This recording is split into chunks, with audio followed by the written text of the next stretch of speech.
Mr. President, has David Cameron insulted Nigeria? President Buhari arrived in London with the kind of billing unheard of for a foreign guest on an official visit. His country's accused of being fantastically corrupt, according to David Cameron. The president didn't mind the candor, he just wants help and the return of Nigerian money stolen by corrupt officials and stashed abroad. I'm not going to demand any apology from anybody. What I'm demanding is the return of assets. Some of those stolen assets end up in London, and while the Prime Minister's assessment was brutal, Nigeria and Afghanistan, possibly the two most corrupt countries. But this, Mr. President, it's good to see you. The President understood the comments. Why should I ask him to apologize for telling the truth? I can't pretend that Nigeria is not corrupt. There was no corruption in Nigeria. London and Nigeria have been linked by corruption for years. This man, James Ibori, the governor of an oil-rich Nigerian state, was jailed for 13 years at Southwark Crown Court in 2012 for money laundering and corruption. He'd hidden a fortune in London, buying property and flash cars. The fraud on his own people was worth £50 million, and it's estimated others in Nigeria's greedy ruling elite have laundered billions in the UK.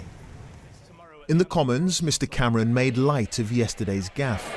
Well, first of all, I better check the microphones on before speaking. It's probably a good idea. But he was pressed to more vigorously help President Buhari. Has the Prime Minister read the appeals from Nigerian campaigners who say, "Our efforts are sadly undermined if countries such as your own are welcoming our corrupt to hide their ill-gotten gains in your luxury homes, department stores, car dealerships, private schools and anywhere else that will accept their cash with no questions asked." One of the steps we're taking to make sure that foreign companies that own UK property have to declare who the beneficial owner is will be one of the ways we make sure that plundered money from African countries can't be hidden in London. It's Nigeria's ordinary citizens who are losing out.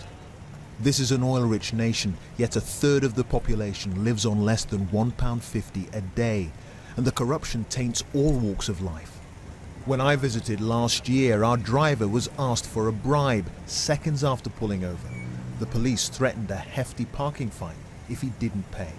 From the lower levels, the regular everyday person, to top-level managers, ministers, senators, policemen, we're not even safe from those people. It's killing children, adults, the young and the old are dying of corruption daily. You can't estimate how much we need to stop corruption in Nigeria.